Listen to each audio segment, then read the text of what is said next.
Muito bem. Então, dando sequência ao conceito de capacidade produtiva, né, a gente vai entrar no mérito agora, depois de classificarmos a capacidade produtiva, a gente vai entrar no mérito agora sobre a classificação, tá, da capacidade produtiva. O que você precisa entender acerca desses fundamentos? A capacidade produtiva, ela pode ser dividida, tá, em 4 partes. Quais são essas 4 partes? Então vamos a ela.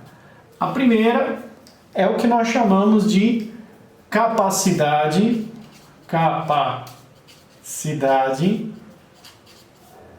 instalada. E o que é essa capacidade instalada? Eu vou entrar no mérito dela de forma mais detalhada, mas eu quero que você entenda que a capacidade instalada diz respeito exatamente a uma situação hipotética. E o que é uma situação hipotética? Significa que ele considera a empresa trabalhando em full time, 24 horas, de forma ininterrupta. Então, é uma capacidade que é considerada hipotética porque nós analisamos sob o ponto de vista de operação full time, tá? A gente vai entrar no mérito daqui a pouquinho no vídeo sequente a esse, né? Após isso. Nós temos aí também, ó, a capacidade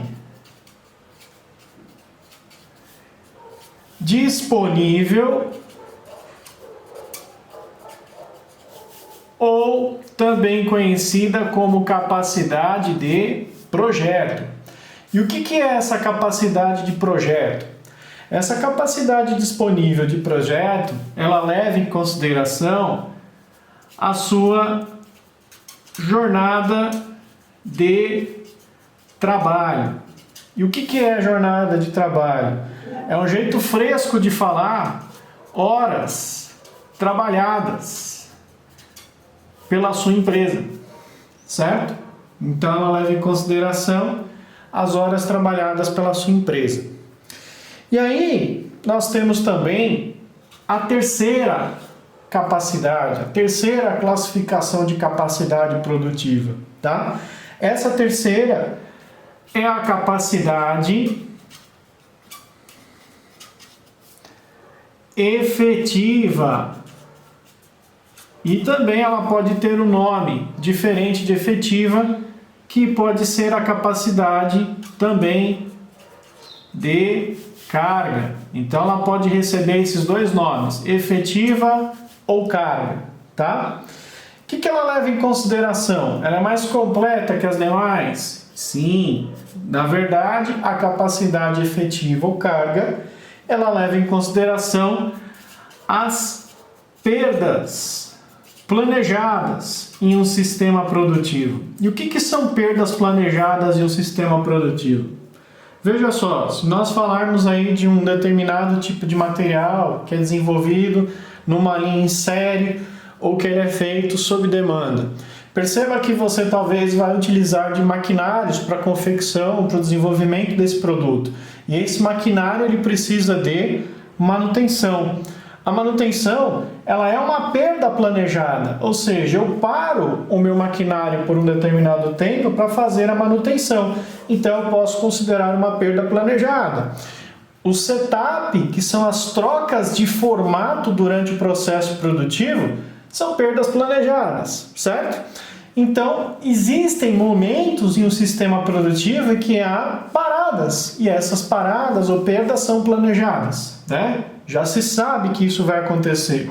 De uma troca de turno, de uma equipe de linha de produção para uma segunda equipe de produção, linha de produção, você tem perdas planejadas, ok? Nós temos aí também, né, uma quarta classificação de capacidade produtiva. E esta, de fato, é aquela que a velocidade real com a qual a empresa trabalha, que é aquilo que denominamos de capacidade realizada. Tá? E o que seria a capacidade realizada? A capacidade realizada, além de considerar esses elementos que eu já mencionei aqui, também considera as perdas não planejadas.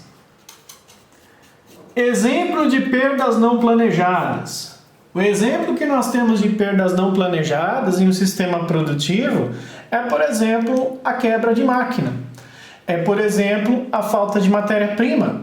É, por exemplo, a ausência de funcionários. Então, nós não temos esse planejamento, né? Nós não temos certeza de que fato isso estava previsto, né? Ninguém faz um processo produtivo no qual já se considera que a máquina vai quebrar. Ninguém faz um sistema produtivo considerando, por exemplo, que muitos funcionários vão faltar ou que a logística ela é mal estabelecida e a matéria-prima não chega até você no tempo hábil. Então, isso é a capacidade realizada. E o que é importante você entender de todo esse contexto que eu estou mencionando aqui para você? Bom, todas essas capacidades, da 1 até a 4, então entenda que eu estou falando isso aqui, ó, da 1 até a 4, elas vão interagir, tá? E vão permitir o quê? Identificar o grau. Grau de quê? De 3 coisinhas que nós vamos ver aí que são feitas através de cálculo. Grau de disponibilidade, aqui está abreviado para caber na folha. Utilização e eficiência. Então, quando a gente fala dos 4 tipos de capacidade, eles interagem e permitem identificar isso tudo, tal, esse interagir e permitir, aonde? Eu vou puxar a setinha para cá para caber aqui na folha, tá?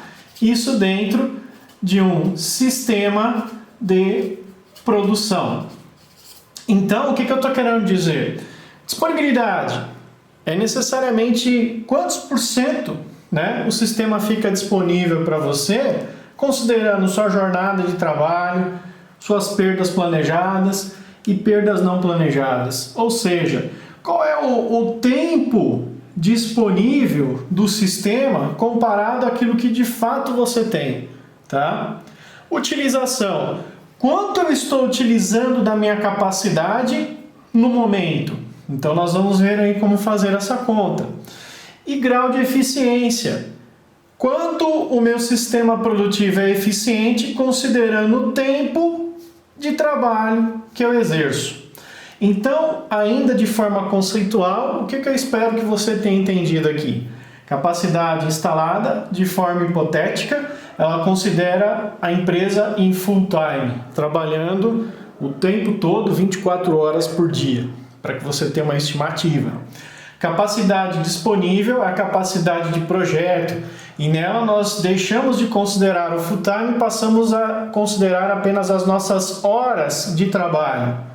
Na capacidade efetiva, além de considerar as horas de trabalho, nós levamos em consideração as perdas planejadas. Na capacidade realizada, além de considerarmos as horas trabalhadas, as perdas planejadas, nós também consideramos as perdas não planejadas. E tudo isso vai permitir com que eu saiba o quanto a minha empresa, o meu sistema produtivo está sendo eficiente, o quanto ele está sendo utilizado da sua capacidade produtiva total e, teoricamente, quanto eu tenho de disponibilidade desse sistema por meio dessas capacidades previamente identificadas, né? Esse conceito é ainda uma abordagem geral. O próximo vídeo faremos aí algumas continhas para dar um pouco mais de emoção, tá bom? Um abraço aí, obrigado pela atenção.